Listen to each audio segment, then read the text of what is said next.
ਸਤਿ ਸ਼੍ਰੀ ਅਕਾਲ। ਤੁਸੀਂ ਜੁੜੇ ਹੋਏ ਹੋ ਪੰਜਾਬੀ ਰੇਡੀਓ ਐਸਏ ਦੇ ਨਾਲ ਤੇ ਮੈਂ ਹਾਂ ਪ੍ਰਵੀਨ ਸ਼ਰਮਾ ਲੈ ਕੇ ਹਾਜ਼ਰ ਹਾਂ ਪ੍ਰੋਗਰਾਮ ਖਬਰ ਤੇ ਨਜ਼ਰ। ਖਬਰ ਤੇ ਨਜ਼ਰ ਪ੍ਰੋਗਰਾਮ ਦੇ ਵਿੱਚ ਕਈ ਅਹਿਮ ਤੇ ਕਈ ਖਾਸ ਖਬਰਾਂ ਨੂੰ ਲੈ ਕੇ ਚਰਚਾ ਕਰਨ ਦੇ ਲਈ ਜੁੜ ਚੁੱਕੇ ਨੇ ਪੰਜਾਬ ਤੋਂ ਸੀਨੀਅਰ ਪੱਤਰਕਾਰ ਅਤੇ ਸਮਾਜਿਕ ਕਾਰਕੁਨ ਦੀਪਕ ਸ਼ਰਮਾ ਚਨਾਰਥਲ ਜੀ। ਸ਼ਰਮਾ ਜੀ, ਸਤਿ ਸ਼੍ਰੀ ਅਕਾਲ, ਸਵਾਗਤ ਹੈ ਜੀ ਪੰਜਾਬੀ ਰੇਡੀਓ ਐਸਏ ਤੇ। ਸਤਿ ਸ਼੍ਰੀ ਅਕਾਲ ਪ੍ਰਵੀਨ ਜੀ, ਸਾਰੇ ਦਰਸ਼ਕਾਂ ਨੂੰ ਸਰੋਤਿਆਂ ਨੂੰ ਪਿਆਰ ਭਰੀ ਸਤਿ ਸ਼੍ਰੀ ਅਕਾਲ। ਸਤਿ ਸ਼੍ਰੀ ਅਕਾਲ ਜੀ। ਪ੍ਰੋਗਰਾਮ ਦੇ ਵਿੱਚ ਅੱਗੇ ਵਧਣ ਤੋਂ ਪਹਿਲਾਂ ਧੰਨਵਾਦ ਕਰਦੇ ਚਲੀਏ ਸਪਾਂਸਰਸ ਦਾ, ਜਿਹੜੇ ਜ਼ਰੀਆ ਬਣਦੇ ਨੇ ਇਹਨਾਂ ਪ੍ਰੋਗਰਾਮਾਂ ਨੂੰ ਤੁਹਾਡੇ ਤੱਕ ਪਹੁੰਚਾਉਣ ਦੇ ਲਈ। ਖਾਲਸਾ ਇੰਸ਼ੋਰੈਂਸ ਏਜੰਸੀ ਵਾਲੇ, ਜਿਨ੍ਹਾਂ ਤੋਂ ਤੁਸੀਂ ਹਰ ਤਰੀਕੇ ਦੀ ਇੰਸ਼ੋਰੈਂਸ ਲੈ ਸਕਦੇ ਹੋ। ਇੰਸ਼ੋਰੈਂਸ ਬਾਰੇ ਪਤਾ ਕਰਨ ਦੇ ਲਈ ਇਹਨਾਂ ਦਾ ਨੰਬਰ ਹੈ 408-272-2500। ਇਹ 1992 ਤੋਂ ਲਗਾਤਾਰ ਇੰਸ਼ੋਰੈਂਸ ਬਿਜ਼ਨਸ ਦੇ ਵਿੱਚ ਸ਼ਾਨਦਾਰ ਸੇਵਾਵਾਂ ਦੇ ਰਹੇ ਨੇ ਤੇ ਅਮਰੀਕਾ ਭਰ ਦੇ ਵਿੱਚ ਇੰਸ਼ੋਰੈਂਸ ਕਰਦੇ ਨੇ। ਓਬਾਮਾ ਕੇਅਰ, ਮੈਡੀਕੇਅਰ ਜਾਂ ਫਿਰ ਕਵਰਡ ਕੈਲੀਫੋਰਨੀਆ ਬਾਬਤ ਪਾਲਿਸੀ ਕਰਵਾਉਣ ਦੇ ਲਈ, ਸਲਾਹ ਲੈਣ ਦੇ ਲਈ ਅੱਜ ਹੀ ਕਾਲ ਕਰੋ 408-272-2500 ਤੇ। ਟਰਕੀਅਨ ਇਮੀਗ੍ਰੇਸ਼ਨ ਲਾ ਫਰਮ ਵਾਲੇ ਜੇ ਟਰਕੀਆਨਾ, ਟੌਰਨੀ ਟਰਕੀਆਨਾ ਦੇ ਨਾਲ ਤੁਸੀਂ ਯੂਐਸ ਇਮੀਗ੍ਰੇਸ਼ਨ ਬਾਬਤ ਕੋਈ ਵੀ ਸਲਾਹ ਕਰਨੀ ਹੈ, ਕੋਈ ਵੀ ਸਵਾਲ ਪੁੱਛਣਾ ਤੇ ਇਹਨਾਂ ਦਾ ਨੰਬਰ ਹੈ 4159090503। ਗੁਰਦੀਪ ਸਿੰਘ ਬਿਰਦੀ ਕਲੋਵਿਸ, ਮਨਦੀਪ ਸਿੰਘ, ਸੰਦੀਪ ਕੌਰ ਸੈਨ ਹੋਜ਼ੇ, ਅਮਰੀਕ ਸਿੰਘ ਅਟਵਾਲ, ਜਰਨੈਲ ਸਿੰਘ ਯੂਬਾ ਸਿਟੀ, ਗੁਰਨਾਮ ਸਿੰਘ ਐਂਟੀਲੋਪ ਤੇ ਜਰਨੈਲ ਸਿੰਘ ਸਿਆਟਲ ਤੋਂ। ਇਹਨਾਂ ਸਾਰੇ ਹੀ ਸਪਾਂਸਰਸ ਦਾ ਬਹੁਤ ਬਹੁਤ ਧੰਨਵਾਦ। ਤੇ ਜੇਕਰ ਤੁਸੀਂ ਵੀ ਪੰਜਾਬੀ ਡੀਐਸਏ ਦੇ ਇਹਨਾਂ ਪ੍ਰੋਗਰਾਮਾਂ ਨੂੰ ਸਪਾਂਸਰ ਕਰਨਾ ਚਾਹੁੰਦੇ ਹੋ ਤਾਂ ਸਟੂਡੀਓ ਦਾ ਨੰਬਰ ਹੈ 408-272-5200। ਅੱਜ ਦਾ ਇੱਕ ਖਬਰ ਤੇ ਨਜ਼ਰ ਪ੍ਰੋਗਰਾਮ ਸਾਲ 2025 ਦੀ 2 ਸਤੰਬਰ ਦਾ ਪ੍ਰੋਗਰਾਮ ਹੈ ਤੇ ਦਿਨ ਅੱਜ ਮੰਗਲਵਾਰ ਹੈ। ਸ਼ਰਮਾ ਜੀ, ਸ਼ੁਰੂਆਤ ਕਰੀਏ ਪੰਜਾਬ ਦੀ ਹੋਣੀ ਤੋਂ, ਪੰਜਾਬ ਦੀ ਤਰਾਸਦੀ ਤੋਂ ਤੇ ਭਿਆਨਕ ਤਬਾਹੀ ਤੋਂ। ਪੰਜਾਬ ਦੇ 23 ਜ਼ਿਲ੍ਹੇ, ਇਹ ਲਗਭਗ ਜੇ ਆਪਾਂ ਸਾਰਾ ਪੰਜਾਬ ਗਿਣ ਲਈਏ ਤਾਂ ਤਕਰੀਬਨ ਇੱਕ ਹਿੱਸਾ ਹੀ ਮਸਾਂ ਬਚਿਆ ਹੋਊਗਾ। 23 ਜ਼ਿਲ੍ਹੇ ਹੜ੍ਹਾਂ ਦੀ ਮਾਰ ਹੇਠ ਨੇ ਜੀ ਇਸ ਵੇਲੇ। ਪ੍ਰਵੀਨ ਜੀ, ਪੰਜਾਬ ਦੇ 12 ਤੋਂ 13 ਜ਼ਿਲ੍ਹਿਆਂ ਦਾ ਖੇਤਰ ਲਗਭਗ ਪੂਰੀ ਤਰ੍ਹਾਂ ਗਿਆ ਹੈ ਹਾਂਜੀ ਹਾਂਜੀ। ਤੇ ਇਹ ਹੜ੍ਹ ਦਾ ਅਸਰ 23 ਜ਼ਿਲ੍ਹਿਆਂ ਤੱਕ ਕੱਪੜ ਗਿਆ। ਮਤਲਬ ਪੂਰਾ ਪੰਜਾਬ ਹੁਣ ਹੜ੍ਹ ਦੀ ਚਪੇਟ 'ਚ। ਜੀ ਜੀ। ਲਗਾਤਾਰ ਖਤਰੇ ਦੇ ਨਿਸ਼ਾਨ ਤੋਂ ਉੱਪਰ ਵਗ ਰਹੇ ਨੇ। ਸਾਡੇ ਡੈਮਾਂ ਦਾ ਪਾਣੀ ਦਾ ਜੇ ਫਾਟਕ ਖੁੱਲ ਰਹੇ ਨੇ। ਭਾਖੜਾ ਡੈਮ ਦੇ ਵੀ ਜੀ ਆ 25 ਫਾਟਕ ਖੋਲ੍ਹਤੇ, 26 ਫਾਟਕ ਖੋਲ੍ਹਤੇ ਜੀ। ਇਹਨਾਂ ਤੇ ਇੱਧਰ ਬਿਆਸ ਤੇ ਰਾਵੀ ਦਾ ਵੀ, ਸੋ ਇਸ ਲਈ ਸਤਲੁਜ ਵੀ ਮਾਰ ਕਰ ਰਿਹਾ, ਬਿਆਸ ਤੇ ਰਾਵੀ ਦੀ ਮਾਰ ਪਹਿਲਾਂ ਹੀ ਪੈ ਰਹੀ ਸੀ ਜੀ। ਸੋ ਨਤੀਜਾ ਲਗਭਗ ਪੂਰਾ ਪੰਜਾਬ ਵੀ ਹੁਣ ਹੜ੍ਹ ਦੀ ਮਾਰ ਤੇ ਲੋਕਾਂ ਦੇ ਵਿੱਚ ਇਸ ਨੂੰ ਲੈ ਕੇ ਤਰ੍ਹਾਂ ਦੀਆਂ ਸਥਿਤੀਆਂ ਨੇ। ਅਸੀਂ ਮੌਕੇ ਤੇ ਜਾ ਕੇ ਦੇਖ ਕੇ ਵੀ ਆਏ ਹਾਂ। ਤੁਸੀਂ ਇੱਥੋਂ ਅੰਦਾਜ਼ਾ ਲਾ ਸਕਦੇ ਹੋ ਕਿ ਅਸੀਂ ਕਰੀਬ ਕੱਲ ਜਦੋਂ ਪਹੁੰਚੇ ਉੱਥੇ ਹਰੀਕੇ ਪੱਤਣ, ਹਾਂਜੀ, ਤੇ ਹਰੀਕੇ ਪੱਤਣ ਵਾਲੇ ਪੁਲ ਤੋਂ ਅੰਦਰ ਅਸੀਂ 25 ਤੋਂ 30 ਕਿਲੋਮੀਟਰ ਦਾ ਦਾਇਰਾ ਹੜ੍ਹ ਦੇ ਨਾਲ ਦੇ ਖੇਤਰ ਤੋਂ ਅਸੀਂ ਉਸ ਜਿੱਥੋਂ ਪਾਣੀ ਡੁੱਬਿਆ ਉਹਦੇ ਨਾਲ ਗਏ ਜੀ ਜੀ। ਉਸ ਸਥਿਤੀ ਦੇ ਵਿੱਚ ਜਿਹੜੇ ਲਗਾਤਾਰ ਖਬਰਾਂ ਆਪਾਂ ਹਰ ਰੋਜ਼ ਸੁਣਦੇ ਹਾਂ ਕਿ ਤੁਸੀਂ ਬੰਦ ਟੁੱਟਿਆ, ਤੇ ਉਹ ਇੱਕ ਤਰ੍ਹਾਂ ਨਾਲ ਉਹ ਸੜਕ ਜਿਹੜੀ ਪੈਰਲਰ ਬਣੀ ਹੋਈ ਹੈ ਉਹ ਕੱਚੀ ਅੰਦਰ ਜਾਣ ਵਾਲੀ, ਉਹ ਇੱਕ ਤੁਸੀਂ ਬੰਨ੍ਹ ਹੈ। ਠੀਕ ਹੈ ਜੀ। ਮਤਲਬ ਤੁਸੀਂ ਬੰਨ੍ਹ ਦਾ ਮਤਲਬ ਹੁੰਦਾ ਕਿ ਜਿੱਥੇ ਪਾਣੀ ਧੂ ਕੇ ਆ ਰਿਹਾ ਹੋਵੇ, ਵੱਜ ਰਿਹਾ ਹੋਵੇ, ਉਹਨੂੰ ਰੋਕਣ ਦੀ ਤੁਸੀਂ ਨੱਕੇ ਲਾ ਲਓ। ਇਹਨੂੰ ਪੂਰਾ ਤਰ੍ਹਾਂ ਨਾਲ ਪਾਣੀ ਇੱਧਰ ਨਹੀਂ ਆਉਂਦਾ। ਹੁਣ ਇਸੇ ਪਹਿਲੂ ਨੂੰ ਮਤਲਬ ਕਈ ਪਿੰਡਾਂ ਦੇ ਲੋਕ ਇੱਥੋਂ ਰਾਹਤ ਮਹਿਸੂਸ ਕਰਦੇ ਨੇ ਕਿ ਵੀ ਇਸ ਸੜਕ ਨੇ, ਇਸ ਤੁਸੀਂ ਬੰਨ੍ਹਾਂ ਨੇ ਸਾਡੇ ਖੇਤ, ਸਾਡੇ ਘਰ, ਸਾਡੇ ਪਿੰਡ ਬਚਾ ਲਏ। ਦੂਸਰੇ ਪਾਸੇ ਦੂਜੀਆਂ ਧਿਰਾਂ ਦਾ ਇਹ ਹੈ ਕਿ ਜੇ ਇਹ ਨਾ ਹੁੰਦਾ ਤਾਂ ਪਾਣੀ ਸਾਰੇ ਪਾਸੇ ਫੈਲ ਜਾਂਦਾ, ਸ਼ਾਇਦ ਉਹਦੀ ਮਦਦ ਬਹੁਤ ਘੱਟ ਹੁੰਦੀ, ਇਹਨਾਂ ਨੁਕਸਾਨ ਹੀ ਨਾ ਹੁੰਦਾ। ਸੋ ਇਸ ਤਰ੍ਹਾਂ ਦਾ ਦੋ ਪਹਿਲੂ ਪੈਰਲਰ ਇਹ ਵੀ ਦੇਖਣ ਨੂੰ ਜੀ ਜੀ।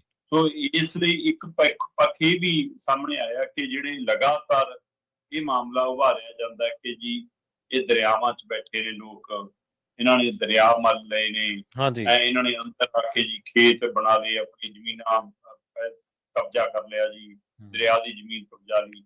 ਇਸ ਧਾਰਨਾਵਾਂ ਨੂੰ ਅਸੀਂ ਇਸ ਸਵਾਲਾਂ ਟੁੱਟਦਿਆਂ ਦੇਖਿਆ ਜਦੋਂ ਸਰਦਾਰ ਅਮੀਰ ਸਿੰਘ ਹੋਰਾਂ ਨੇ ਉਹ ਤੱਥ ਸਾਹਮਣੇ ਰੱਖੇ ਕਿ ਭਰਾਵੋ ਦਰਿਆ ਦੀ ਕੋਈ ਵੀ ਜ਼ਮੀਨ ਹੀ ਨਹੀਂ ਹੈ, ਸਾਰੀਆਂ ਨੰਬਰ ਵਾਲੀਆਂ ਜ਼ਮੀਨਾਂ।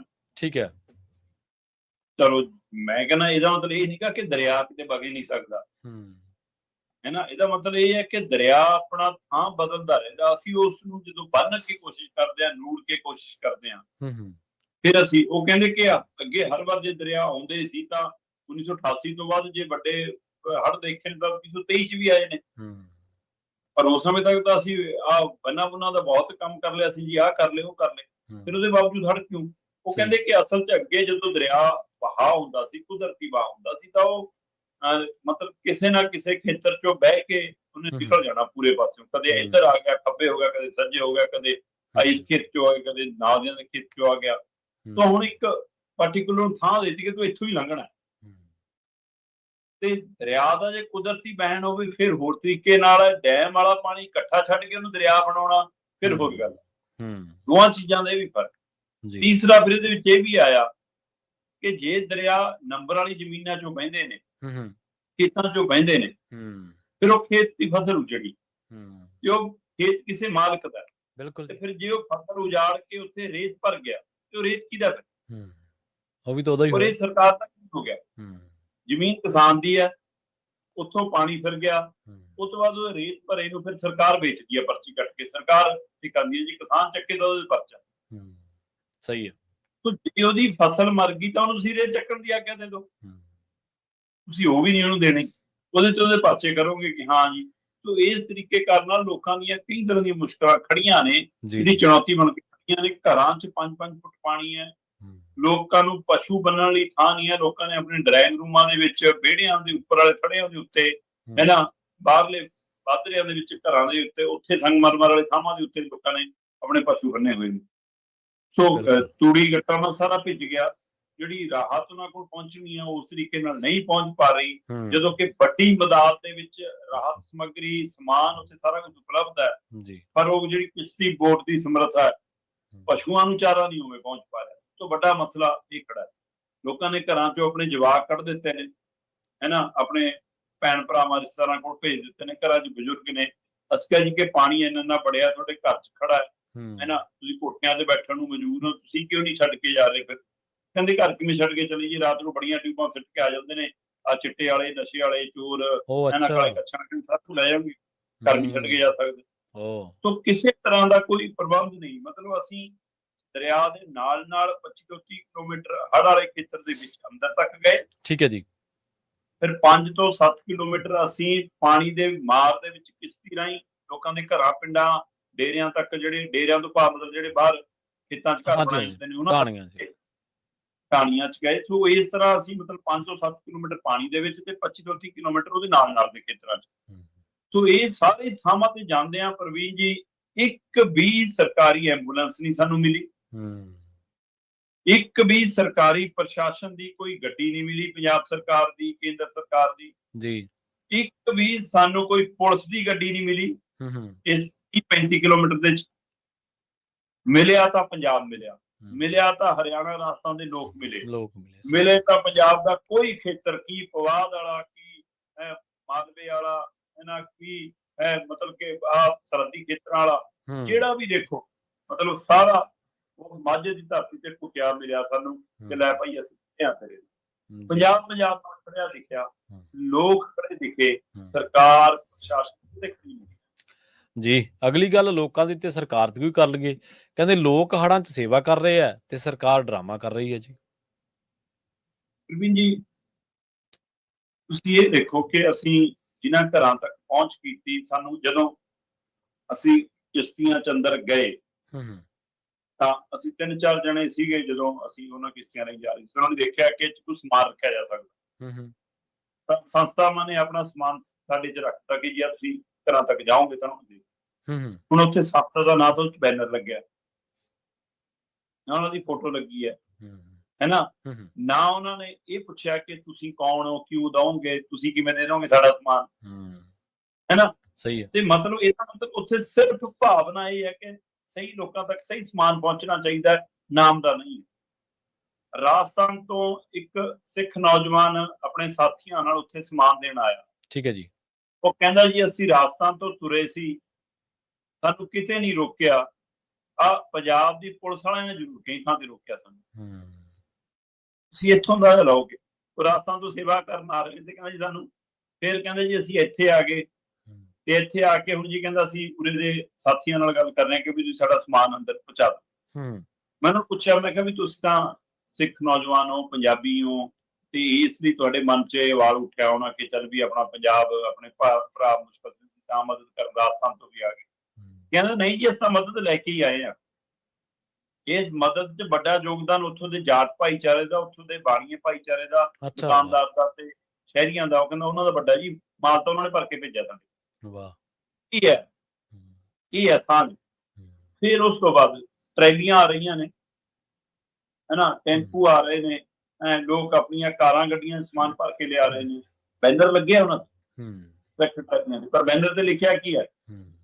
ਪਿੰਡ ਫਲਾਣੇ ਦੀ ਸਾਧ ਸੰਗਤ, ਸਮੁੱਚੀ ਨਗਰ ਤੇ ਪੰਚਾਇਤ, ਸਮੁੱਚਾ ਇਲਾਕਾ। ਮਤਲਬ ਕਿਤੇ ਵੀ ਬੰਦੇ ਦਾ ਆਪਣਾ ਨਾਮ, ਕਿਸੇ ਵਿਅਕਤੀ ਦਾ ਨਾਮ ਨਹੀਂ ਆ ਉਹਨਾਂ ਬੈਨਰਾਂ ਤੇ।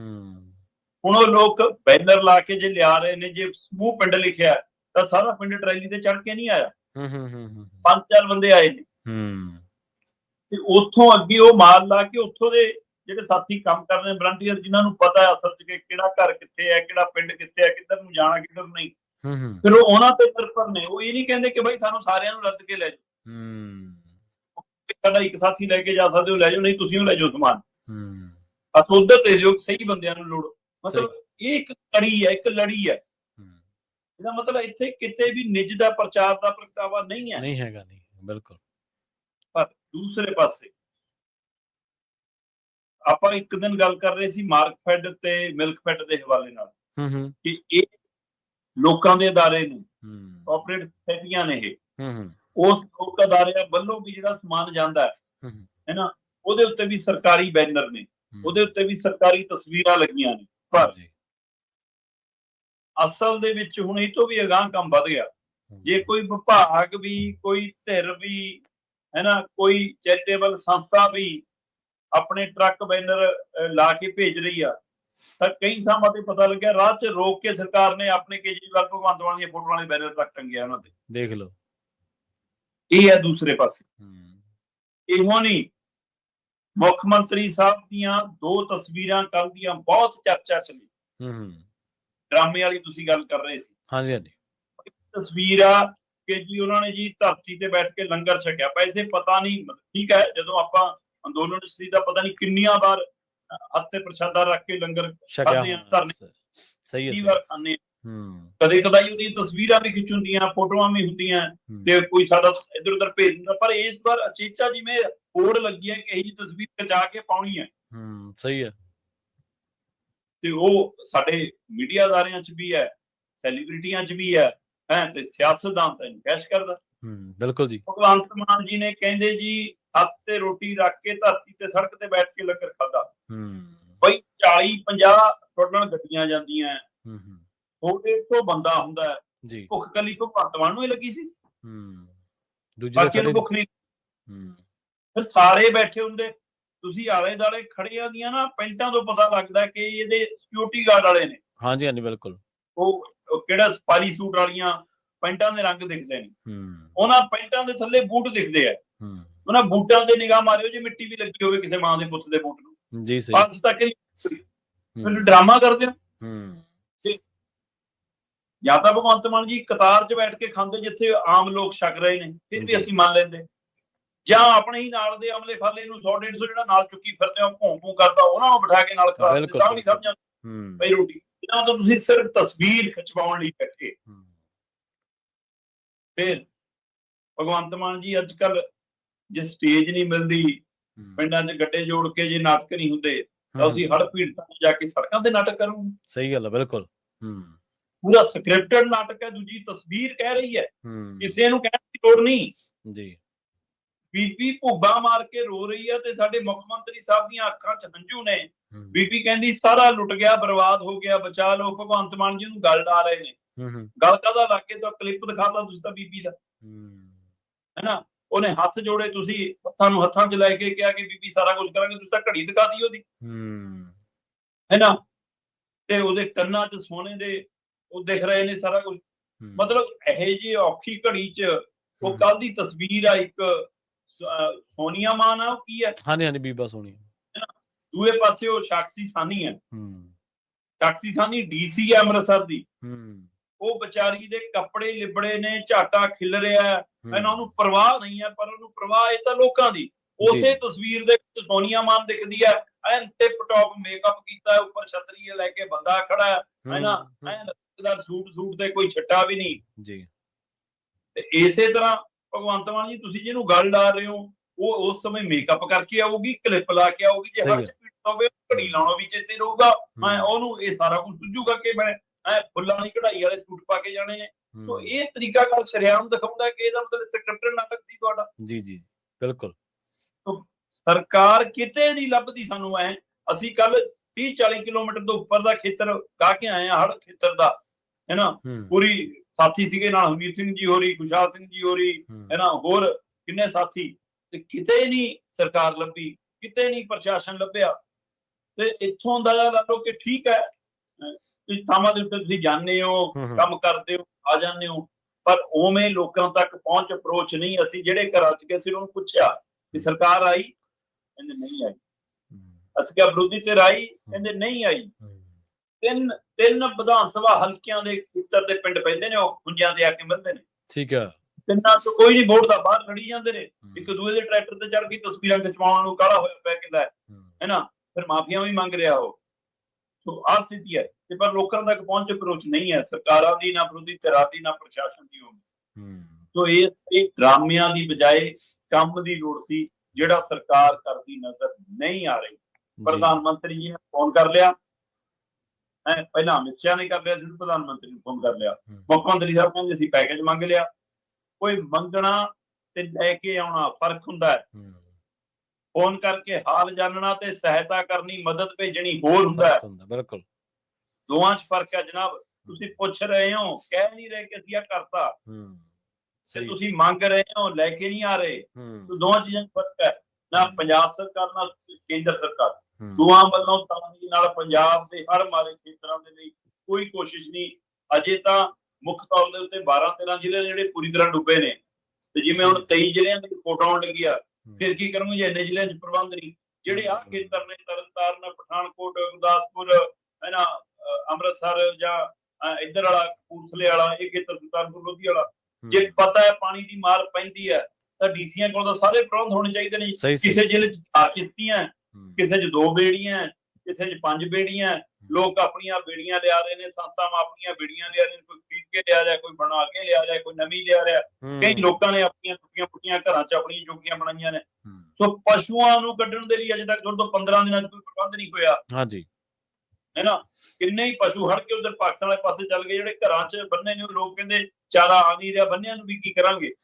ਪਰ ਇਸ ਦੇ ਬਾਵਜੂਦ ਵੀ ਜਿਸ ਵੀ ਬੂਹੇ ਤੇ ਗਏ ਆ, ਜਿਸ ਵੀ ਦੇਹਰੀ ਤੇ ਗਏ ਆ, ਜਿਹੜੇ 5-5 ਫੁੱਟ 7-7 ਫੁੱਟ ਪਾਣੀ 'ਚ ਡੁੱਬੇ ਘਰ ਨੇ, ਜੀ ਜੀ, ਚਾਹ ਬਣਾਉਣ ਲੱਗਿਆ ਜੀ, ਚਾਹ ਪੀ ਕੇ ਜਾਇਓ ਜੀ, ਪੀਲੀ ਧਰ ਲਈ, ਆਏ ਪੰਜਾਬ। ਸਹੀ। ਸੋ ਜਜ਼ਬਾ ਬਰਕਰਾਰ ਸੀ ਲੋਕਾਂ ਦਾ, ਹਿੰਮਤ ਬਰਕਰਾਰ ਸੀ, ਪਰ ਸਰਕਾਰ ਪ੍ਰਤੀ, ਸਿਸਟਮ ਪ੍ਰਤੀ, ਸਿਆਸਤ ਪ੍ਰਤੀ ਉਹਨਾਂ ਦੇ ਅੰਦਰ ਗੁੱਸਾ ਸੀ। ਸਰਕਾਰ ਤੇ ਪ੍ਰਸ਼ਾਸਨ ਤੁਸੀਂ ਦੱਸਿਆ ਤਾਂ ਹੈ ਵੀ ਕਿਤੇ ਦੀਂਦਾ ਨਹੀਂ, ਪਰ ਦੀਂਦੀ ਤਾਂ ਹੈ। ਜਦੋਂ ਲੋਕਾਂ ਦੀਆਂ ਟਰਾਲੀਆਂ ਆਉਂਦੀਆਂ ਰਾਸ਼ਨ ਵਾਲੀਆਂ, ਰੋਕਣੀਆਂ ਕਿਵੇਂ, ਉਹ ਪੁਲਿਸ ਪ੍ਰਸ਼ਾਸਨ ਹੀ ਰੋਕ ਰਿਹਾ ਉਹ ਵੀ। ਤੇ ਦੂਜਾ ਪ੍ਰਸ਼ਾਸਨ ਜਿਹੜਾ ਆਮ ਬਚਿਆ ਖੁਚਿਆ ਪ੍ਰਸ਼ਾਸਨ ਹੈ, ਉਹ ਮੁੱਖ ਮੰਤਰੀ ਸਾਹਿਬ ਦੀਆਂ ਫੋਟੋਆਂ, ਰੀਲਾਂ, ਡਰੋਨ ਸ਼ਾਟ, ਦੂਰੋਂ ਸ਼ਾਟ, ਇੱਕ ਕਿਸ਼ਤੀ ਦੇ ਵਿੱਚ ਬੈਠੇ ਮੁੱਖ ਮੰਤਰੀ ਸਾਹਿਬ, ਚਾਰੇ ਪਾਸੇ ਸਿਕਿਉਰਿਟੀ ਹੈ। ਜਿਹੜੀ ਫੋਟੋ ਧਰ ਜ਼ਮੀਨ ਤੇ ਬਹਿ ਕੇ ਰੋਟੀ ਖਾ ਰਹੇ ਨੇ, ਲੋੜ ਕੀ ਇਹਨਾਂ ਸਾਰੀਆਂ ਚੀਜ਼ਾਂ ਦੀ? ਤੁਸੀਂ ਜਾ ਕੇ ਉੱਦਾਂ ਹੀ ਖੜ ਜਾਓ, ਫੋਟੋਆਂ ਨਾ ਖਿਚਾਓ, ਸਾਰਾ ਕੁਛ ਨਾ ਕਰੋ, ਫਿਰ ਵੀ ਪਤਾ ਲੱਗ ਜਾਣਾ ਮੁੱਖ ਮੰਤਰੀ ਆ ਗਿਆ। ਅਗਲੀ ਗੱਲ ਕਰੀਏ ਪੰਜਾਬ ਦੇ ਵਿੱਚ, ਜਿਹੜਾ ਅਗਸਤ ਮਹੀਨੇ ਦੇ ਵਿੱਚ ਮੀਂਹ ਪਿਆ, ਕਹਿੰਦੇ ਇਹਨੇ ਵੀ ਰਿਕਾਰਡ ਤੋੜਤਾ ਪਿਛਲੇ 25 ਸਾਲ ਦਾ ਜੀ। ਬਿਲਕੁਲ ਪ੍ਰਵੀਨ ਜੀ, ਇਸ ਮੌਕੇ ਵੀ ਮੀਂਹ ਪੈ ਰਿਹਾ ਸਾਡੇ ਇੱਥੇ, ਤੇ ਕੱਲ ਰਾਤ ਭਾਰੀ ਮੀਂਹ ਫੇਰ ਪਿਆ। ਪਤਾ ਲੱਗ ਰਿਹਾ ਸੀਗਾ, ਮੈਂ ਉਸ ਇਲਾਕਿਆਂ ਚੋਂ ਰਾਤ ਜਦੋਂ ਅਸੀਂ ਵਾਪਸ ਲੇਟ ਰਾਤ ਪਰਤੇ, ਤੇ ਪਰਤੇ ਅਸੀਂ ਫੋਨ ਕਰਕੇ ਪੁੱਛੇ, ਕਹਿੰਦੇ ਜੀ 1 ਤੋਂ 2 ਫੁੱਟ ਪਾਣੀ ਦਾ ਪੱਧਰ ਹੋਰ ਬਦਲਣ ਲੱਗ। ਠੀਕ ਹੈ ਜੀ। ਮਤਲਬ ਚਿੰਤਾਜਨਕ ਸਥਿਤੀ ਹੋਰ ਬਣੀ ਹੈ। ਮੌਸਮ ਵਿਭਾਗ ਤਾਂ ਕੱਲ 36 ਘੰਟੇ ਕਹਿ ਰਿਹਾ ਸੀ, ਮਤਲਬ ਅਜੇ ਵੀ ਅੱਧਾ ਪਿਆ ਸਮਾਂ। ਹਾਂਜੀ ਹਾਂਜੀ। ਸੋ ਇਹਦਾ ਇਹ ਖਤਰਾ ਜੇ ਟਲਿਆ ਨਹੀਂ ਹੈ, ਕੱਲ ਦਾ ਦਿਨ ਜਾਂ ਅੱਜ ਦਾ ਪੂਰਾ ਦਿਨ ਰਾਤ ਅਜੇ ਮੀਂਹ ਦਾ ਖਤਰਾ ਖੜਾ ਹੈ।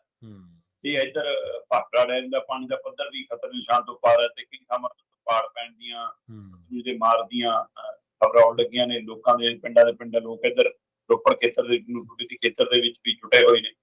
ਸੋ ਇਹ ਖੇਤਰ ਵੀ ਉਧਰ ਘੱਗਰ ਵੀ ਪੂਰਾ ਚੜਿਆ, ਪਟਿਆਲਾ ਵੀ ਆ ਗਿਆ ਨਿਸ਼ਾਨੇ ਤੇ, ਹਰਿਆਣਾ ਦੇ ਵੀ ਕਈ ਖੇਤਰ, ਉੱਤਰੀ ਭਾਰਤ ਲਗਭਗ ਪੂਰੀ ਤਰ੍ਹਾਂ ਦੀ ਚਪੇਟ 'ਚ। ਤੇ ਪਰ ਮੌਸਮ ਵਿਭਾਗ ਦੇ ਹਵਾਲੇ ਜੇ ਆਪਾਂ ਦੇਖੀਏ ਤਾਂ ਪੰਜਾਬ ਦੇ ਵਿੱਚ ਅਗਸਤ ਮਹੀਨੇ 'ਚ ਪਿਛਲੇ 25 ਸਾਲਾਂ ਦਾ ਕਹਿੰਦੇ ਰਿਕਾਰਡ ਪਿਆ ਜੀ। ਕਹਿੰਦੇ ਜੁਲਾਈ ਤੋਂ ਅਗਸਤ ਤੱਕ 470 mm ਮੀਂਹ ਪਿਆ। ਠੀਕ ਹੈ ਜੀ। ਜਦੋਂ ਕਿ ਆਮ ਤੌਰ ਦੇ ਉੱਤੇ 362 mm ਰਿਕਾਰਡ ਕੀਤਾ ਜਾਂਦਾ, 362 ਤੇ 470। ਫਿਰ ਇਸੇ ਤਰ੍ਹਾਂ ਜੇਕਰ ਆਪਾਂ ਏਰੀਆ ਵਿੱਚ ਦੇਖੀਏ, ਪੰਜਾਬ 'ਚ ਕਹਿੰਦੇ ਅਗਸਤ ਮਹੀਨੇ 'ਚ 253.7 mm ਮੀਂਹ ਦਰਜ ਕੀਤਾ ਗਿਆ, ਜਿਹੜਾ ਆਮ ਨਾਲੋਂ 74% ਜ਼ਿਆਦਾ ਸੀ ਜੀ। ਆਮ ਮੀਂਹ ਨਾਲੋਂ ਅਗਸਤ ਮਹੀਨੇ 64% ਜ਼ਿਆਦਾ ਮੀਂਹ ਪਿਆ। ਠੀਕ ਹੈ ਗੁਰਦਾਸਪੁਰ ਪਠਾਨਕੋਟ ਚ ਰਿਕਾਰਡ ਮੀਂਹ ਪਿਆ। ਪਠਾਨਕੋਟ ਚ ਕਹਿੰਦੇ 825 mm ਮੀਂਹ ਦੀ ਸੰਭਾਵਨਾ ਸੀ, ਉਸ ਦੀ ਤੁਲਨਾ ਦੇ ਵਿੱਚ 1439 mm ਮੀਂਹ ਪਿਆ। ਮਤਲਬ 825 mm ਇਹ ਬਹੁਤ ਜ਼ਿਆਦਾ ਹੈ ਨਾ। ਪਠਾਨਕੋਟ ਦੇ ਹਵਾਲੇ ਨਾਲ ਕਹਿੰਦੇ ਮੰਨਿਆ ਜਾ ਰਿਹਾ ਸੀ ਕਿ 825 mm ਪਊਗਾ, ਪਰ ਉੱਥੇ ਪੈ ਗਿਆ 1439 mm। ਇਸੇ ਤਰ੍ਹਾਂ ਜਦੋਂ ਕਿ ਗੁਰਦਾਸਪੁਰ ਦੇ ਵਿੱਚ ਮੰਨਿਆ ਜਾ ਰਿਹਾ ਸੀ ਕਿ 510 mm ਦੇ ਕਰੀਬ ਮੀਂਹ ਪੈਣ ਦੀ ਸੰਭਾਵਨਾ, ਪਰ ਉੱਥੇ ਮੀਂਹ ਪੈ ਗਿਆ 927 mm। ਸੋ 25 ਸਾਲ ਪੁਰਾਣਾ ਰਿਕਾਰਡ ਟੁੱਟਿਆ ਤੇ ਅਜੇ ਵੀ ਜੰਮੂ ਕਸ਼ਮੀਰ ਦੀ ਸਥਿਤੀ, ਹਿਮਾਚਲ ਦੀ ਸਥਿਤੀ, ਪੰਜਾਬ ਦੀ ਸਥਿਤੀ, ਉੱਤਰਾਖੰਡ ਦੀ ਸਥਿਤੀ, ਤੇ ਹੁਣ ਹਰਿਆਣਾ ਵੀ ਇਹਦੀ ਲਪੇਟ ਦੇ ਵਿੱਚ ਹੈ। ਸੋ ਉੱਤਰੀ ਭਾਰਤ ਲਗਭਗ ਪੂਰਾ ਹੜ੍ਹ ਦੀ ਮਾਰ ਹੇਠ ਆਉਂਦਾ ਜਾ ਰਿਹਾ, ਪਰ ਕੇਂਦਰ ਸਰਕਾਰ ਉਸ ਤਰ੍ਹਾਂ ਦੀ ਫਿਕਰਮੰਦੀ ਚੋਂ ਨਹੀਂ ਦਿਖਦੀ। ਹਿਮਾਚਲ ਦੀ ਸਰਕਾਰ ਨੇ ਬਕਾਇਦਾ ਉਹਨਾਂ ਦੇ ਬਲਾਕ ਕੀ ਸੈਸ਼ਨ ਦੇ ਦਰਮਿਆਨ ਉਹਨਾਂ ਨੇ ਇਸ ਨੂੰ ਆਪਦਾ ਐਲਾਨ ਦਿੱਤਾ ਹੈ। ਸਾਡੇ ਵਾਲੇ ਤਾਂ ਕੋਈ ਆਪਦਾ ਐਲਾਨਣ ਨੂੰ ਵੀ ਤਿਆਰ ਨਹੀਂ, ਰਾਸ਼ਟਰੀ ਆਪਦਾ ਐਲਾਨਣ ਦੇ ਲਈ ਤਾਂ ਕੋਸ਼ਿਸ਼ ਵੀ ਨਹੀਂ ਕੋਈ ਹੋ ਰਹੀ ਅਜੇ ਤੱਕ। ਸੋ ਕੇਂਦਰ ਦੀ ਨਜ਼ਰ ਪਤਾ ਨਹੀਂ ਕਿਉਂ ਫਲੀ ਨਹੀਂ ਹੋ ਰਹੀ। ਦੁੱਖ ਦੀ ਗੱਲ ਇਹ ਹੈ ਕਿ ਨਾ ਨੈਸ਼ਨਲ ਮੀਡੀਆ ਨੂੰ ਅਜੇ ਤੱਕ ਪੰਜਾਬ ਦੇ ਹੜ੍ਹ ਦਿਖ ਰਹੇ ਨੇ, ਨਾ ਕੇਂਦਰ ਦੀ ਲੀਡਰਸ਼ਿਪ ਨੂੰ ਦਿਖ ਰਹੇ ਨੇ। ਜੇ ਮੋਦੀ ਨੇ ਮਤਲਬ ਕਿ ਫੋਨ ਕਰਕੇ ਪੁੱਛ ਲਿਆ ਤਾਂ ਹੁਣ ਕਾਂਗਰਸੀਆਂ ਨੇ ਸ਼ਾਇਦ ਯਾਦ ਕਰਾਤਾ, ਇਸ ਲਈ ਰਾਹੁਲ ਨੇ ਵੀ ਟਵੀਟ ਕਰਤਾ ਨਾ। ਰਾਹੁਲ ਵੀ ਬਿਹਾਰ ਦਾ ਵੱਧ ਫਿਕਰ ਆ, ਪੰਜਾਬ ਦਾ, ਉਹਨੂੰ ਫਿਕਰ ਮਤਲਬ ਅੰਦਰ ਚੋਣ ਤੁਹਾਡਾ ਟਾਰਗੇਟ ਹੈ ਸਾਰਿਆਂ ਦਾ। ਸਹੀ ਗੱਲ, ਕਿਉਂਕਿ ਪਹਿਲਾ ਚੋਣ ਹੈ, ਲੋਕ ਨਹੀਂ ਹੈਗੇ, ਮਸਲਾ ਨਹੀਂ ਹੈਗਾ, ਮੁਸ਼ਕਲ ਨਹੀਂ ਹੈਗੀ। ਸੋ ਇਹ ਸਾਰੀ ਸਿਆਸਤ ਤਰ੍ਹਾਂ ਇੱਕੋ ਸਾਰੀ। ਜੀ ਬਿਲਕੁਲ। ਤੇ ਅਗਲੀ ਗੱਲ ਕਰੀਏ ਪਠਾਨ ਮਾਜਰਾ ਦੀ, ਜਿਹੜਾ ਨਾਟਕ ਪਿਛਲੇ ਦਿਨਾਂ ਦੇ ਵਿੱਚ ਘਟਿਆ ਪੁਲਿਸ ਨੂੰ ਲੈ ਕੇ, ਪਠਾਨ ਮਾਜਰਾ ਦੀ ਗ੍ਰਿਫਤਾਰੀ ਨੂੰ ਲੈ ਕੇ, ਉਸ ਤੋਂ ਬਾਅਦ ਸਵਾਲ ਤਾਂ ਇੱਕੋ ਹੀ ਵੱਜਦਾ ਵੀ ਪਠਾਨ ਮਾਜਰਾ ਅਗਵਾ ਜਾਂ ਫਿਰ ਫਰਾਰ ਆ। ਜੀ ਹਰਮੀਤ ਸਿੰਘ ਪਠਾਨ ਮਾਜਰਾ ਜਦੋਂ ਬੋਲੇ ਤੇ ਉਹਨਾਂ ਨੇ ਸਰਕਾਰ ਦੇ ਹਵਾਲੇ ਨਾਲ, ਕ੍ਰਿਸ਼ਨ ਕੁਮਾਰ ਦੇ ਹਵਾਲੇ ਨਾਲ ਜਾਂ ਫਿਰ ਦਿੱਲੀ ਵਾਲਿਆਂ ਦੇ ਹਵਾਲੇ ਨਾਲ ਕਾਫੀ ਖੋਲੇ, ਉਸ ਤੋਂ ਬਾਅਦ ਮੈਨੂੰ ਲੱਗਦਾ ਘਰਾਣੇ ਨੂੰ ਜ਼ਿਆਦਾ ਫਿਕਰ ਪਿਆ ਜਿਹਦੇ ਚ ਰਿਸ਼ਤੇਦਾਰੀ ਚ ਫੁੱਫੜ ਲੱਗਦਾ, ਕਿਉਂਕਿ ਉਸ ਘਰਾਣੇ ਦਾ ਸਾਰਾ ਸਿਆਸੀ ਪ੍ਰਬੰਧ ਕਹਿੰਦੇ ਉਹੀ ਦੇਖਦਾ ਸੀ। ਠੀਕ ਹੈ ਜੀ। ਇਹਦਾ ਮਤਲਬ ਕੋਈ ਰਾਜ ਵੀ ਹੋਣਗੇ, ਤੇ ਜੇ ਉਸ ਘਰਾਣੇ ਦੇ ਰਾਜ ਉਜਾਗਰ ਹੁੰਦੇ ਨੇ ਤਾਂ ਦਿੱਲੀ ਤੱਕ ਦੇ ਰਾਜ ਉਜਾਗਰ ਹੋਣਗੇ, ਕਿਉਂਕਿ ਲੈਣ ਦੇਣ ਦੇ ਅਸਲੀ ਬਹੀ ਖਾਤੇ ਤਾਂ ਦਿੱਲੀ ਵਾਲਿਆਂ ਦੇ ਲੱਗੇ ਹੋਏ ਹੋਣਗੇ। ਜੀ ਜੀ ਬਿਲਕੁਲ। ਤੋ ਇਸ ਲਈ ਉਹ ਰਾਜ ਨੂੰ ਦਬਾਉਣ ਦੇ ਲਈ ਫਿਰ ਮਿਟਾ ਦਿਓ, ਇਹੀ ਉਹ ਫਾਰਮੂਲਾ ਪੂਰਾ ਇਹ ਫਿਲਮੀ ਕਰਨਾ। ਕੀ ਹਰਮੀਤ ਸਿੰਘ ਪਠਾਨ ਮਾਜਰਾ ਸੱਚਮੁੱਚ ਪੰਜਾਬ ਦੇ ਫਿਕਰ ਚੋਂ ਬੋਲਿਆ ਸੀ ਜਾਂ ਉੱਥੇ ਕੋਈ ਵਿਗਾੜ ਪੈ ਗਿਆ ਸੀ ਲੈਣ ਦੇਣ ਦਾ? ਜੀ ਸਹੀ ਹੈ, ਉੱਥੇ ਹਿਸਾਬ ਦਾ ਵਿਗੜ ਗਿਆ ਸੀ, ਲੋਕੇ ਵੀ ਚਰਚਾ ਕਰਨ ਲੱਗ ਪਏ। ਪਰ ਸਵਾਲ ਤਾਂ ਇਹ ਤੋਂ ਅੱਗੇ ਇਹ ਹੈ ਕਿ ਜੇ ਤੁਸੀਂ ਉਹਦਾ ਹੁਣ ਪਰਚਾ ਕਢਾ ਕੇ ਲਿਆਏ ਹੋ ਜੀ, ਆ ਪੁਰਾਣਾ ਮਾਮਲਾ ਹੈ, ਉਹਦੇ ਤੇ ਆ ਕੇਸ ਸੀਗਾ ਜੀ, ਆ ਦੁਬਾਰਾ ਸ਼ਿਕਾਇਤ ਆ ਗਈ ਜੀ, ਹੈ ਨਾ, ਅੱਧ ਹੈ ਪ੍ਰਵੀਨ ਜੀ, ਜੇ ਪੁਰਾਣੀ ਸ਼ਿਕਾਇਤ ਸਾਰਾ ਕੁਝ ਸੀ, ਇਹ ਜਿਹਾ ਪੁਰਾਣਾ ਇੰਨਾ ਗੰਭੀਰ ਮਾਮਲਾ ਸੀ, ਫਿਰ ਇਹੋ ਜਿਹੇ ਬੰਦੇ ਨਾਲ ਕਿਉਂ ਟੱਕੀ ਫਿਰਦੇ ਹੋ? 3.5 ਸਾਲ ਚ ਕਾਰਵਾਈ ਕਿਉਂ ਨਹੀਂ ਚੱਕੀ? ਉਹ ਤਾਂ ਵਿਚਾਰੀ ਪਹਿਲਾਂ ਮਰਦੀ ਰਹੀ ਹੈ, ਜਦ ਕਿਉਂ ਨਹੀਂ ਐਕਸ਼ਨ ਹੋਇਆ? ਇਹਦਾ ਮਤਲਬ ਤੁਸੀਂ ਰੱਖਿਆ ਵਾ ਸੀ ਕਰ ਰਾਤ ਕੇ ਜਦੋਂ ਲੋੜ ਪਏ ਟੀਕਾ ਲਾ ਲਾਂਗੇ। ਸਭ ਨੂੰ ਸਮਝ ਆਉਂਦਾ ਕਿ ਕਾਰਵਾਈ ਇਸ ਲਈ ਹੋਈ ਹੈ ਕਿ ਉਹ ਤੁਹਾਡੇ ਖਿਲਾਫ ਬੋਲਿਆ, ਨਾ ਕਿ ਇਸ ਲਈ ਕਿ ਬੀਬੀ ਦੀ ਸ਼ਿਕਾਇਤ ਹੈ। ਫਿਰ ਤੁਸੀਂ ਚੱਕਣ ਗਏ, ਕਹਿੰਦੇ ਜੀ ਆਪਣੇ ਸਾਧੂ ਦੇ ਘਰੇ, ਜਿਹੜਾ ਕਰਨਾਲ ਖੇਤਰ ਦੇ ਵਿੱਚ ਸਰਪੰਚ ਵੀ ਰਿਹਾ, ਉਹਦੇ ਘਰੇ ਪੰਜਾਬ ਪੁਲਿਸ ਰੇਡ ਕਰਦੀ ਹੈ। ਪੰਜਾਬ ਪੁਲਿਸ ਕਹਿੰਦੀ ਜੀ ਅਸੀਂ ਗ੍ਰਿਫਤਾਰ ਕਰ ਲਿਆ ਸੀ ਜੀ। ਗ੍ਰਿਫਤਾਰ ਕਰਨ ਤੋਂ ਬਾਅਦ ਜੀ ਉਹ ਪਿੰਡ ਵਾਲਿਆਂ ਨੇ ਪੱਥਰ ਭਰਾਏ ਜੀ, ਗੋਲੀਆਂ ਚਲਾਤੀਆਂ ਜੀ, ਫਾਇਰਿੰਗ ਹੋ ਗਈ ਜੀ, ਤੇ ਉਹਨੂੰ ਛੁਡਾ ਕੇ ਭਜਾ ਕੇ ਲੈ ਗਏ। ਤੇ ਉਹਨਾਂ ਦੇ ਟੱਬਰ ਦੇ ਹਵਾਲੇ ਨਾਲ ਜਿਨ੍ਹਾਂ ਦੇ ਘਰਾਂ 'ਚ ਗਏ ਸੀ, ਉਹ ਕਹਿੰਦੇ ਵੀ ਪੁਲਿਸ ਤਾਂ ਕੰਧਾਂ ਟੱਪ ਕੇ ਆਈ ਸੀ, ਪਰ ਅਸੀਂ ਆਰਾਮ ਨਾਲ ਕਿਹਾ ਬੈਠ ਕੇ ਗੱਲ ਕਰੋ, ਕੁਝ ਨਹੀਂ ਹੁੰਦਾ, ਚਾਹ ਪਾਣੀ ਛਕਾਇਆ, ਪ੍ਰਸ਼ਾਦਾ ਪਾਣੀ ਛਕਾਇਆ। ਕਹਿੰਦੇ ਉਸ ਤੋਂ ਬਾਅਦ ਉਹ ਕਹਿੰਦੇ ਠੀਕ ਹੈ ਜੀ ਆਪਣੀ ਨਾਲ ਗੱਡੀ ਚੱਲ। ਕਹਿੰਦੇ ਵੱਖਰੀ ਗੱਡੀ ਸੀ ਤੇ ਗੱਡੀ ਇਹ ਲੈ ਕੇ ਗਏ ਪੁਲਿਸ ਵਾਲੇ ਦੂਈ ਉਹਦੀ, ਤੇ ਬਾਅਦ ਚੋਂ ਕਹਿੰਦੇ ਡਰਾਮਾ ਦਿਖਾ ਰਹੇ ਨੇ। ਠੀਕ ਹੈ, ਅੱਛਾ। ਹੁਣ ਪੁਲਿਸ ਫੇਰ ਪਹੁੰਚ ਗਈ ਅੱਧੀ ਰਾਤ ਨੂੰ ਕਿ ਜੀ ਅਸੀਂ ਤਾਂ ਪੰਚਾਇਤੀ CCTV ਵੀ ਦੇਖਣਾ ਹੈ, ਪਿੰਡਾਂ ਦਾ CCTV ਦੇਖਣਾ ਹੈ ਜੀ, ਅਸੀਂ ਸਾਰਾ ਰਿਪੋਰਟ ਚੈੱਕ ਕਰਨਾ ਜੀ, ਤੇ ਇਸ ਤਰੀਕੇ ਕਰਨ ਨਾਲ ਜੀ ਉਹ ਫਰਾਰ ਹੋ ਗਿਆ ਜੀ। ਕਹਿੰਦੇ ਮਤਲਬ ਪੁਲਿਸ ਦੀ ਕਸਟਡੀ 'ਚ ਬੰਦਾ ਫਾਇਰਿੰਗ ਕਰਕੇ ਕਿਵੇਂ ਫਰਾਰ ਹੋ ਜਾਂਦਾ ਜੀ? ਸਹੀ ਹੈ। ਇਹ ਤੁਸੀਂ ਉਸੇ ਤਰ੍ਹਾਂ ਤਰੀਕਾ ਨਾਲ ਅਪਣਾ ਰਹੇ ਜਾਂ ਪਿਛਲੇ ਦਿਨਾਂ 'ਚ ਕੋਈ ਗੈਂਗਸਟਰ ਫੜ ਲਿਆ ਜੀ, ਕੋਈ ਆਹ ਫੜ ਲਿਆ ਜੀ, ਕੋਈ ਉਹ ਫੜ ਲਿਆ ਜੀ। ਫਿਰ ਮਤਲਬ ਅੱਜ ਦੀ ਤਰੀਕ ਦੇ ਵਿੱਚ ਸਭ ਤੋਂ ਬੜਾ ਚਰਚਾ ਪੰਜਾਬ ਦੇ ਵਿੱਚ ਇਹੀ ਹੈ ਕਿ ਕਿਤੇ ਆਉਂਦੇ ਸਮਝ ਇਨਕਾਊਂਟਰ ਤਾਂ ਨਹੀਂ ਹੋਣਾ, ਕਿਤੇ ਪਠਾਨ ਮਾਜਰਾ ਦਾ ਵੀ ਉਹੀ ਕੰਮ ਤਾਂ ਨਹੀਂ ਹੋਣਾ, ਗਿੱਟੇ ਗੋਡੇ 'ਚ ਗੋਲੀ ਵੱਜਣੀ ਹੈ ਕਿ ਰਾਜ ਖਤਮ ਕਰਨਾ, ਕਿ ਰਹਿ ਹੀ ਨਾ ਜਾਵੇ ਕੁਝ। ਟੱਬਰ ਕਹਿੰਦਾ ਵੀ ਸਾਡਾ ਬੰਦਾ ਪੁਲਿਸ ਹਿਰਾਸਤ 'ਚ ਹੈ, ਪੁਲਿਸ ਕਹਿੰਦੀ ਫਰਾਰ ਹੈ ਜੀ। ਹੁਣ ਸੱਚਾਈ ਦਾ ਤਾਂ ਜੇ ਪਤਾ ਲੱਗਣਾ ਬਾਕੀ ਹੈ, ਪਰ ਜੇ ਪੁਲਿਸੀਆ ਕਾਰਵਾਈ ਹੈ ਇੱਕ ਐਮਐਲਏ ਤੇ ਕਾਰਵਾਈ ਹੈ ਤਾਂ ਫਿਰ ਜਾਂ ਤਾਂ ਡੀਜੀਪੀ ਆ ਕੇ ਸਪਸ਼ਟੀਕਰਨ ਦੇਣ ਵੀ ਕੀ ਹੋਇਆ ਕੀ ਨਹੀਂ। ਬਲਤੇਜ ਪੰਨੂ ਪ੍ਰੈਸ ਕਾਨਫਰੰਸ ਕਰ ਰਿਹਾ ਤੇ ਲੋਕ ਸਾਰੇ ਮਜ਼ਾਕ ਕਰਨ ਲੱਗ ਗਏ ਵੀ ਜਿਹੜੇ ਪਰਚਿਆਂ ਦਾ ਹਵਾਲਾ ਬਲਤੇਜ ਪੰਨੂ ਦੇ ਰਿਹਾ ਕਿਸੇ ਸਮੇਂ ਇਹੋ ਜਿਹੇ ਪਰਚਿਆਂ ਦਾ ਆਪ ਸਾਹਮਣਾ ਕੀਤਾ, ਜਿਹੜੇ ਮਾਮਲੇ ਤੁਸੀਂ ਘਿਰੇ ਨੂੰ ਉਸੇ ਬੰਦੇ ਤੁਸੀਂ ਉਹ ਕਰਾ ਰਹੇ ਹੋ।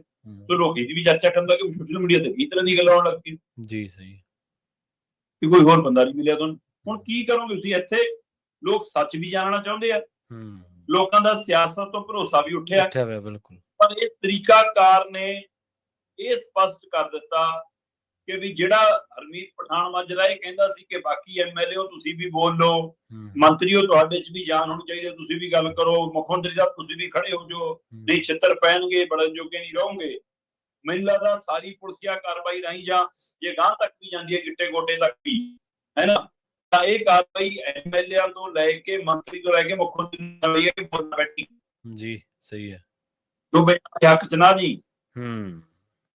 ਇੱਥੋਂ ਹਿਸਾਬ ਲਾ ਲਓ ਕਿ ਪੰਜਾਬ ਪੁਲਿਸ ਨੂੰ, ਪੰਜਾਬ ਸਰਕਾਰ ਨੂੰ ਕਿਹੜੀਆਂ ਸ਼ਕਤੀਆਂ ਚਲਾ ਰਹੀਆਂ ਔਰ ਉਹ ਕੀ ਲੋਕ ਨੁਮਾਇੰਦੇ ਨੇ, ਕੀ ਲੀਡਰ ਨੇ ਜਾਂ ਗੈਂਗ ਦੇ ਮੁਖੀ ਨੇ ਜਿਹੜੇ ਇਸ ਤਰੀਕਾ ਕਰਨਾ ਪੁਲਿਸ ਦੀ ਵਰਤੋਂ ਕਰ ਰਹੇ ਨੇ। ਸਵਾਲ ਖੜਾ ਹੋ ਜੀ ਬਿਲਕੁਲ। ਤੇ ਜਾਂਦੇ ਜਾਂਦੇ ਗੱਲ ਕਰੀਏ ਕਾਂਗਰਸ ਤੇ ਚੋਣ ਕਮਿਸ਼ਨ ਦੀ, ਕਹਿੰਦੇ ਇਹਨਾਂ ਦੀਆਂ ਸ਼ਿਕਾਇਤਾਂ ਨੂੰ ਚੋਣ ਕਮਿਸ਼ਨ ਸ਼ਿਕਾਇਤਾਂ ਹੀ ਨਹੀਂ ਮੰਨਦਾ ਜੀ। ਹਾਂ ਬਿਲਕੁਲ ਜੀ, ਉਹ ਵੋਟ ਸੁਧਾਈ ਦਾ ਮਾਮਲਾ ਚੱਲ ਰਿਹਾ ਬਿਹਾਰ ਦੇ ਵਿੱਚ ਹੈ ਨਾ, ਵੈਸਾ ਉੱਥੇ ਨਰਿੰਦਰ ਮੋਦੀ ਹੁਣ ਉਸ ਸਰਕਾਰ ਦੇ ਮੁੱਦੇ ਨੂੰ ਲੈ ਕੇ ਹੀ ਆਪਣੇ ਆਪ ਕਰਦੇ ਫਿਰਦੇ ਨੇ, ਜਦੋਂ ਕਿ ਉਹ ਕਹਿ ਰਹੇ ਨੇ ਕਿ ਉਸ ਸਮੇਂ ਦਾ ਮੰਚ ਤੇ ਰਾਹੁਲ ਗਾਂਧੀ ਸੀ ਵੀ ਨਹੀਂ ਜਦੋਂ ਗੱਲ ਹੋਈ। ਤੇ ਮੈਂ ਕਹਿੰਦਾ ਮੰਦੀ ਗੱਲ ਹੈ ਜੇ ਤੁਸੀਂ ਮੌਜੂਦਗੀ ਚ ਕਰੋ ਜਾਂ ਗੈਰ ਮੌਜੂਦਗੀ ਚ ਕਰੋ, ਜਿਹੇ ਸ਼ਬਦ ਕਿਸੇ ਲਈ ਵੀ ਔਰਤ ਲਈ, ਕਿਸੇ ਦੀ ਮਾਤਾ ਲਈ ਨਹੀਂ ਵਰਤੇ ਜਾਣੇ ਚਾਹੀਦੇ। ਪਰ ਨਰਿੰਦਰ ਮੋਦੀ ਤੋਂ ਘੱਟ ਕੋਈ ਬੰਦਾ ਹੀ ਨਹੀਂ ਜਿਹੜਾ ਅਸੀਂ ਦੇਖਿਆ ਹੋਵੇ ਗੈਰ ਗੱਲ ਨੂੰ ਕਿਵੇਂ ਓਬੀਸੀ ਨਾਲ ਜੋੜ ਦੋ ਜੀ, ਇਹਨੂੰ ਐਸਸੀਬੀਸੀ ਨਾਲ ਜੋੜ ਦੋ ਜੀ, ਇਹਨੂੰ ਭਾਈਚਾਰੇ ਨਾਲ ਜੋੜ ਦੋ ਜੀ, ਫਿਰ ਉਹ ਬੇਬੇ ਸਾਰਿਆਂ ਦੀ ਬਣ ਜਾਂਦੀ ਆ। ਜਦੋਂ ਘਰੋਂ ਭੱਜਣਾ ਹੋਵੇ ਉਦੋਂ ਬੇਬੇ ਛੱਡ ਕੇ ਆ ਜੀ ਚਾਹੇ ਕੰਦੀ ਹੈ ਨਾ, ਫਿਰ ਕੋਈ ਨਾ ਪੁੱਛੇ। ਤਾਂ ਇਹ ਮੌਕੇ ਦੀ ਸਿਆਸਤ ਕਮਾਲ ਕੰਮ ਕਰਾਉਂਦੀ ਹੈ ਤੁਹਾਨੂੰ। ਪਰ ਇਹ ਸਭ ਦੇ ਬਾਵਜੂਦ ਵੀ ਚੋਣ ਕਮਿਸ਼ਨ ਵਾਲਾ ਮਸਲਾ ਥੋੜਾ ਖਤਮ ਹੋ ਗਿਆ ਜੀ ਇਹਦੇ ਨਾਲ। ਜੀ ਜੀ ਬਿਲਕੁਲ। ਚੋਣ ਕਮਿਸ਼ਨ ਸ਼ਿਕਾਇਤਾਂ ਲੈਣ ਦਾ ਜੇ ਤਰੀਕ ਨਿਸ਼ਚਿਤ ਕੀਤੀ ਆ ਤਾਂ ਉਹਦੇ ਵਿੱਚ ਜਿਹੜੀ ਮਰਜ਼ੀ ਤਰ੍ਹਾਂ ਦੀ ਸ਼ਿਕਾਇਤ ਹੋਵੇ ਤੁਸੀਂ ਸ਼ਿਕਾਇਤ ਤਾਂ ਦਰਜ ਕਰੋ। ਉਹ ਕਹਿੰਦੇ ਜੀ ਕਰੀਬ 99 ਲੱਖ ਸ਼ਿਕਾਇਤਾਂ ਨੇ ਜਿਹੜੀਆਂ ਕਾਂਗਰਸ ਪਾਰਟੀ ਨੇ ਕੀਤੀਆਂ ਨੇ, ਦਸਤਾਵੇਜ਼ ਲਾ ਕੇ, ਰਿਕਾਰਡ ਲਾ ਕੇ, ਕਿਉਂਕਿ ਰਾਹੁਲ ਗਾਂਧੀ ਨੇ ਜਿਵੇਂ ਵੋਟ ਚੋਰੀ ਦਾ ਉਹ ਮਾਮਲਾ ਸਾਹਮਣੇ ਰਹਿੰਦਾ ਸੀ। ਸੋ ਕਾਂਗਰਸ ਉੱਥੇ ਮੁੱਖ ਧਿਰ ਦੇ ਵਿੱਚ ਹੈ ਤੇ ਉਹ ਲੜਨਾ ਚਾਹੁੰਦੀ ਹੈ, ਅਗਲੀ ਵਾਰ ਚੋਣਾਂ ਜਿੱਤਣਾ ਚਾਹੁੰਦੀ ਹੈ, ਇਸ ਲਈ ਉਹ ਸਭ ਤੋਂ ਵੱਧ ਲੋਕਾਂ ਦਾ ਫਿਕਰ ਪ੍ਰਗਟਾ ਰਹੀ ਆ। ਸਹੀ ਸੀ, ਚਾਹੇ ਸਿਆਸੀ ਤੌਰ ਤੇ ਫਿਕਰ ਪ੍ਰਗਟਾ ਰਹੀ, ਪਰ ਉਹਦੇ ਵਿੱਚ ਰਾਜ ਤਾਂ ਕਿੰਨੇ ਖੁੱਲ ਗਏ ਨਾ। ਤੇ ਹੁਣ ਚੋਣ ਕਮਿਸ਼ਨ ਅਜੇ ਵੀ ਸਰਕਾਰੀ ਧਿਰ ਬਣ ਕੇ ਕੰਮ ਕਰਦਾ ਦਿਖ ਰਿਹਾ। ਉਹ ਕਹਿੰਦਾ ਜੀ ਕਾਂਗਰਸ ਕਹਿ ਰਹੀ ਹੈ ਕਿ ਸਾਡੀਆਂ 99 ਲੱਖ ਸ਼ਿਕਾਇਤਾਂ ਨੇ, ਚੋਣ ਕਮਿਸ਼ਨ ਲੈ ਨਹੀਂ ਰਿਹਾ, ਤੇ ਚੋਣ ਕਮਿਸ਼ਨ ਕਹਿ ਰਿਹਾ ਕਾਂਗਰਸ ਦੀਆਂ ਸ਼ਿਕਾਇਤਾਂ ਤੈਅ ਨੀਮਾ ਤੈਅ ਹੈ ਨਹੀਂ ਜੀ, ਇਸ ਲਈ ਇਹ ਪ੍ਰਵਾਨ ਨਹੀਂ ਹੋ ਸਕਦੀ।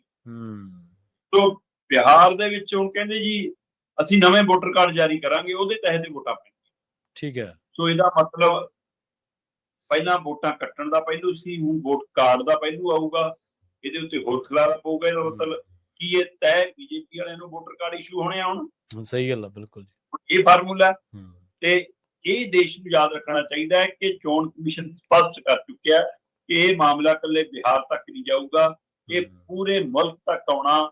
ਬਾਕੀ ਮੁਲਕ ਦੇ ਵਿੱਚ ਇਸੇ ਤਰ੍ਹਾਂ ਵੋਟ ਕਟਾਈ ਹੋਊਗੀ ਤੇ ਨਵੀਂ ਵੋਟ ਦੇ ਆਧਾਰ ਦੇ ਉੱਤੇ ਬਣਾਉਣਗੇ। ਕਿਸੇ ਦੀ ਨਹੀਂ, ਕੱਟਣੀਆਂ ਜ਼ਰੂਰ ਨੇ, ਤੇ ਜਿਨ੍ਹਾਂ ਦੀਆਂ ਕੱਟ ਦੇਣੀਆਂ ਉਹ ਹੋਣਗੀਆਂ ਜਿਹੜੀਆਂ ਨੂੰ ਲੱਗਦਾ ਬੀਜੇਪੀ ਨੂੰ ਨਹੀਂ ਪੈਂਦੀਆਂ, ਤੇ ਜਿਨ੍ਹਾਂ ਦੀਆਂ ਰਹਿ ਜਾਣਗੀਆਂ ਉਹਨਾਂ ਨੂੰ ਨਵੇਂ ਕਾਰਡ ਜਾਰੀ ਹੋਣਗੇ ਤਾਂ ਕਿ ਪੁਰਾਣੇ ਕਾਰਡ ਵੀ ਕੋਈ ਚੱਕੀ ਫਿਰੇ ਉਹਦੇ ਰਾਹੀਂ ਵੀ ਵੋਟ ਨਾ ਪਵੇ। ਸੋ ਇਸ ਲਈ ਕਿਤੇ ਨਾ ਕਿਤੇ ਇਹ ਭਾਜਪਾ ਦਾ ਬਿੰਗ ਬਣ ਕੇ ਜਿਹੜਾ ਚੋਣ ਕਮਿਸ਼ਨ ਕਰ ਰਿਹਾ, ਲੋਕਾਂ ਦੇ ਵਿੱਚ ਇਹ ਗੱਲ ਚਲੀ ਗਈ ਹੈ। ਅਸਰ ਕਿੰਨਾ ਕਰਦੀ ਹੈ ਇਹ ਆਉਣ ਵਾਲਾ ਸਮਾਂ ਦੱਸੂਗਾ। ਬਿਲਕੁਲ ਸਹੀ ਹੈ। ਸ਼ਰਮਾ ਜੀ, ਇਹਨਾਂ ਖਾਸ ਖਬਰਾਂ ਤੇ ਖਾਸ ਜਾਣਕਾਰੀਆਂ ਦੇ ਲਈ ਤੁਹਾਡਾ ਬਹੁਤ ਬਹੁਤ ਧੰਨਵਾਦ ਜੀ। ਸਤਿ ਸ਼੍ਰੀ ਅਕਾਲ।